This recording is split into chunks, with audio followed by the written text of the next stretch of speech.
Otep à tous, bien-aimés frères et sœurs. Pourquoi la France a affaibli les armées africaines? Comment? Quel est le processus? Comment les armées africaines sont faibles ou ne sont pas équipées en armement français? C'est ce que la France est en train de payer actuellement.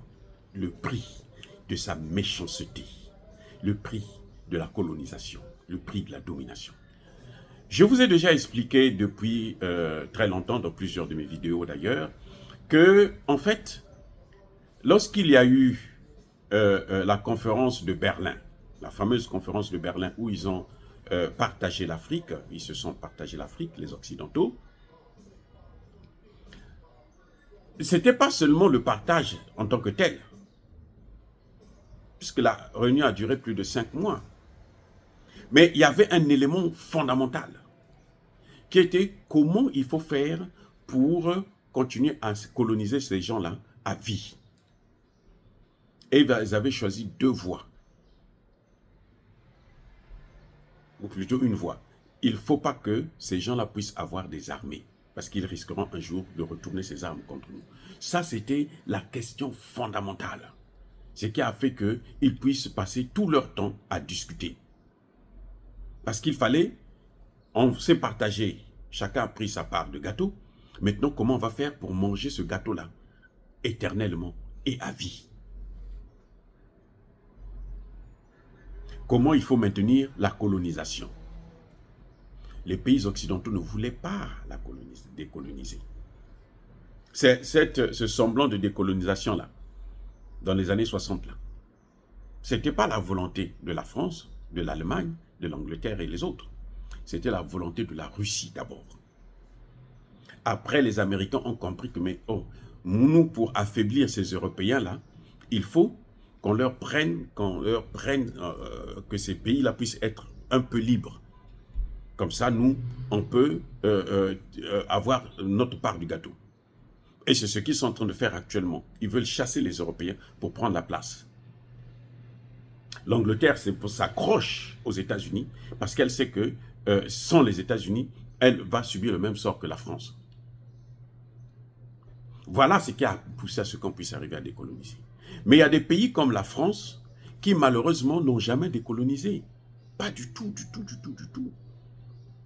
Et la différence entre les États-Unis et la Russie, c'est que les États-Unis voulaient affaiblir ces pays européens pour qu'elles puissent prendre le relais. C'est comme ça que les États-Unis ont pris le Congo démocratique pour eux. Actuellement, le Congo démocratique, là, c'est pour les Clinton. C'est pour les Américains.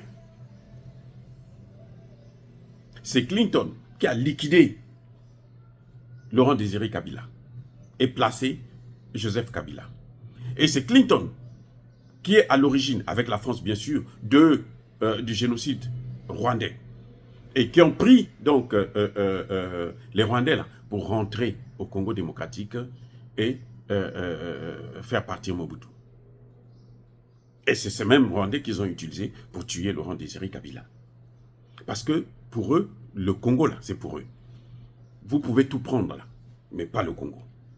Mais maintenant, ils sont devenus plus gourmands. Parce que plus le diable, quand il te prend la main, là, après il va prendre tout le bras et tout, et puis il va prendre tous les membres, y compris la tête. Donc c'est un peu ça. Les Français n'ont jamais décolonisé. Et puisqu'ils n'ont jamais décolonisé, il faut maintenir ces colonies-là dans une faiblesse militaire pour qu'elles ne puissent pas se révolter. C'est pour ça qu'au début des années 60, quand on a eu les indépendances, tous les responsables militaires, la garde présidentielle de nos pays africains, notamment francophones, étaient assurés par un Français. Et c'est pour ça que vous avez vu des coups d'État. On met un national devant, mais en fait, c'est les Français qui font le coup d'État. Parce que celui-là qui fait le coup d'État ne peut pas faire un coup d'État sans l'aval de la France. Puisque c'est elle qui contrôle son armée.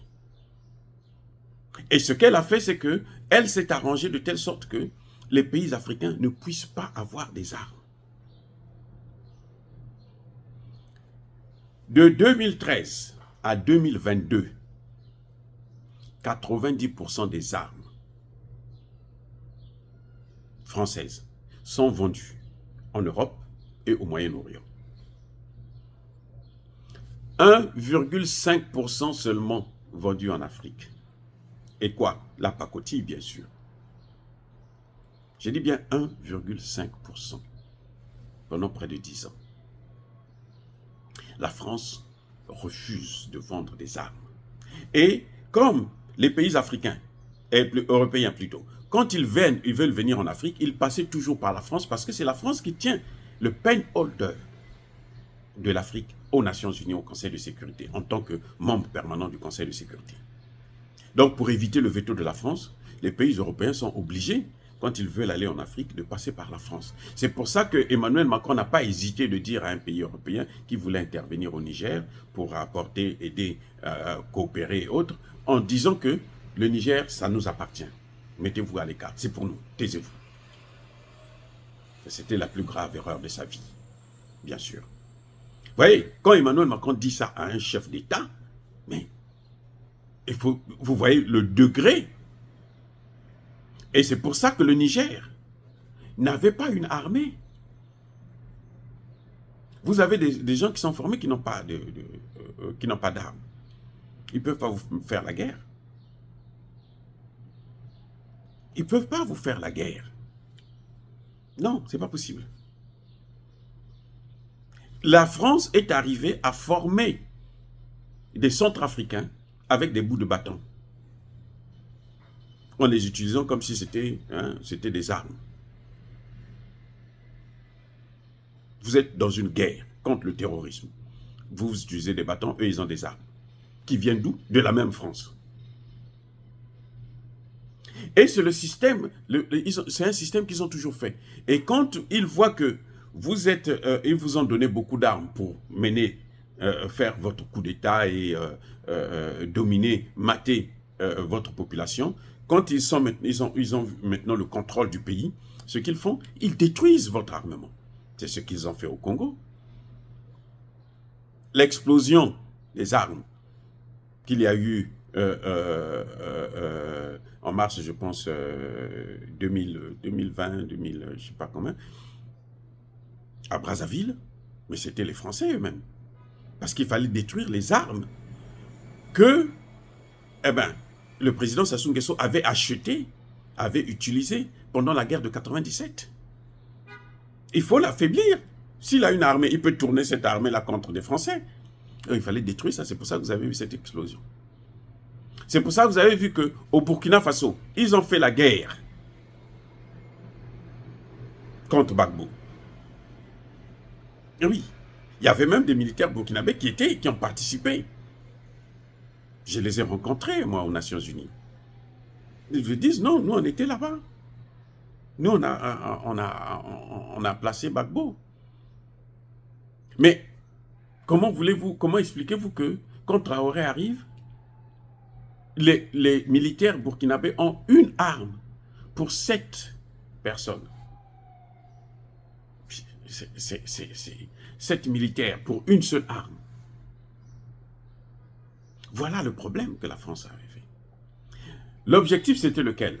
Mais il faut affaiblir ces armées. Parce que si ces armées-là ne sont pas faibles, on ne peut pas les dominer. C'est pour ça que vous avez vu que les Français ont dit... un ancien service de renseignement disait que non, mais écoutez, il suffisait qu'on passe dans les rues avec quelques armes et puis on occupe on intimide, on prend la capitale Niamey. Il suffisait qu'on circule parce qu'ils espéraient ils pensaient qu'ils n'avaient pas les moyens. Or, mais Tiani s'était déjà bien préparé, il connaissait bien le milieu. S'ils avaient essayé, ils allaient se retrouver. Et puis, il était soutenu déjà par le Mali et le Burkina Faso. Il n'a pas fait ce coup d'État-là comme ça, comme par un coup de tête, non. Parce qu'il savait que non, j'aurais le soutien de Burkina Faso et du Mali. Modi avait fait les 2 pays, non? Le général Modi, quand il était chef d'état-major. Vous croyez qu'il savait parler de quoi? Il connaissait. Il savait, il avait l'assurance que si nous venons, au pouvoir, si on fait le coup d'État, eux, immédiatement, ils vont nous soutenir. C'est pour ça que le coup d'État se fait pendant qu'il y a le sommet en Russie. Et Traoré dit à la Russie que non, mais ça, c'est nous qui sommes visés. Et si nous sommes visés, c'est vous qui êtes visés. C'est là que la France n'a pas pu, n'a rien compris. Emmanuel Macron a même crié sur ses agents de la DGSE. On a même viré le directeur.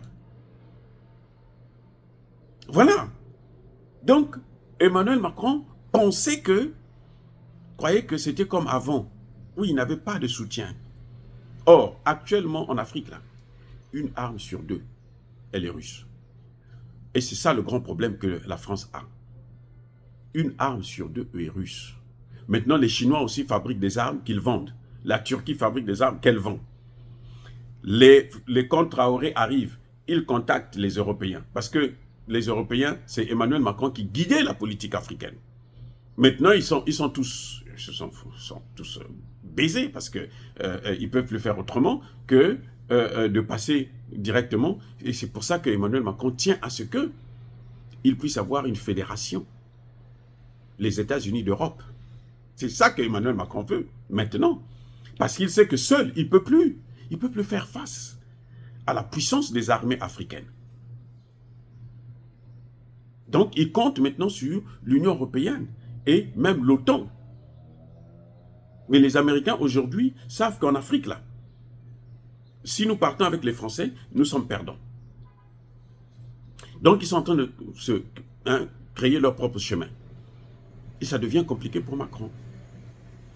Macron est en train de payer, la France est en train de payer le prix de la politique qu'elle a menée en Afrique, dans le domaine de la sécurité. C'est la France qui contrôlait la sécurité de ces pays. Mais ces pays ont trouvé un autre partenaire qui peut les aider à contrôler leur sécurité et à équiper leur armée, former leurs militaires. Vous voyez ce qui se passe en RDC? Ils font tout, que ce soit les Américains, les Français et autres, ils font tout pour que Tshisekedi ne signe pas des accords avec Poutine. Ça dit qu'ils sont prêts à tout, sauf les accords avec Poutine. Et comme Tshisekedi n'est pas courageux, vous savez, quand on est un peu trop fort là, on est dormeur. Voilà. Comme il n'est pas courageux, il n'arrive pas à passer cette étape-là. Comme elle a fait Kaka Déby. Kaka Déby est allé, il dit, moi je suis un État souverain, je pars. Voir la Russie. Tshisekedi fait tout. Il part partout dans le monde, sauf en Russie. En Chine, quand Tshisekedi était parti là, c'était pour aller annuler les accords qu'ils avaient avec la Chine. C'était ça le problème. Tshisekedi partait là-bas, c'était pour annuler ces accords-là. Et puis prendre ça, donner ça aux Européens. Quand il est parti, les Chinois disent, ok, nous, on n'a pas de problème si tu veux annuler ça. On annule, mais remets-nous notre argent qu'on a investi déjà. Quand Tshisekedi se tourne vers les autres, remettez-nous l'argent. Les Français, ils n'ont même pas un franc. La France vit des dettes. Il a été coincé. Il était obligé de renégocier, d'améliorer seulement la partie congolaise. Mais il n'était pas parti pour aller renégocier. Non, il était parti pour annuler ça. À la demande des États-Unis, la France, l'Angleterre et autres. Il voulait ces matières premières que la Chine est en train de gérer. La Chine est aujourd'hui le plus grand producteur des voitures électriques au monde. Elle est en train d'écraser actuellement Tesla. Voilà. Donc, ils sont en train de payer la politique qu'eux-mêmes, ils ont mis en place. Ils ont tout fait. Vous voyez, ils sont partis. Ce sont eux qui ont développé la Chine, l'Indonésie et autres. Ce sont eux qui ont amené la technologie là-bas. Mais ils évitaient l'Afrique. Et maintenant que les Africains se réveillent, eh bien, les Africains regardent plutôt vers la Russie, vers la Chine, vers l'Inde. Vous avez vu la raffinerie, la plus grande raffinerie d'Afrique au Nigeria. C'est l'œuvre des Indiens. D'habitude, ce serait les Européens. La plus grande raffinerie au Nigeria. Donc, les pays africains qui ont compris quelque chose là, vous n'allez plus les voir aller négocier des marchés. Comme l'a fait Tshisekedi là, comme un idiot. Il est allé pour aller négocier, donner les marchés à la France. Mais de toutes les façons, ça ne marchera pas parce que la France n'a pas l'argent. Ils ne peuvent pas. Ce n'est pas possible. Je vais vous expliquer ça dans une autre vidéo. Pourquoi la France ne peut pas. Donc la France s'est arrangée à désarmer nos armées afin qu'elles puissent être là en permanence, elles puissent dominer et, comme d'habitude, piller. Mais maintenant, ça ne passe plus parce que les Africains sont en train de changer de partenaire. Et c'est trop tard pour la France. C'est trop tard. Elle ne peut pas aider le Congo démocratique. Ce que Tshisekedi est allé faire là, c'est une balade. Elle ne peut pas aider le Congo démocratique. La France ne peut pas donner des armes létales à Tshisekedi pour détruire l'armée rwandaise. C'est quoi? Vous avez déjà vu des choses comme ça? Tshisekedi est en train de rêver, c'est un malade. Il se dit, bon, et puis pour nous endormir, il nous dit non, on va prendre l'économie. Quand ils vont acheter les matières premières, ils ne vont plus aller acheter ça au Rwanda. C'est faux. C'est juste une façon de contrôler Tshisekedi. C'est mieux le contrôler, l'encercler. Bref, la France a passé tout son temps à éviter que nous puissions avoir des armées. Grâce à la Russie, maintenant la Chine est rentrée, l'Iran aussi est rentré, la Corée du Nord est rentrée, la Turquie est rentrée, les pays africains sont en train de s'équiper. Maintenant, les armes des Français, là, ça coûte même trop cher. Le prix que vous achetez une arme à la France, vous pouvez acheter 10 en Russie, en Corée du Nord, en Iran, en Turquie, en Chine. Qu'est-ce qu'elle peut faire encore? Disait que nous, on va fabriquer des drones moins chers. Hein? Mais c'est trop tard, les Russes fabriquent déjà des drones moins chers. Les Chinois fabriquent déjà des drones moins chers. La Turquie fabrique déjà. L'Iran, des drones moins chers. Donc elle ne peut plus, elle a perdu le marché à cause de sa gourmandise, à cause de sa volonté de neutraliser, d'écraser les pays africains. Oh, bien aimés frères et sœurs, dire cela c'est inciter à la haine ou à la violence. Non, il y a colère, il y a malim. Encore une fois de plus, soyez bénis, abondamment bénis par le Dieu des Kémites et par nos ancêtres évangélisés. Mais que tous ceux qui persécutent le continent africain le pillent et le déstabilisent, qu'ils soient noirs, blancs, chinois, arabes, juifs, indiens ou qui qu'ils soient punis, maudits, foudroyés, neutralisés, écrasés, effacés par le Dieu des Kémites et par nos ancêtres évangélisés. Vive l'Afrique éternelle, j'ai dit et j'assume.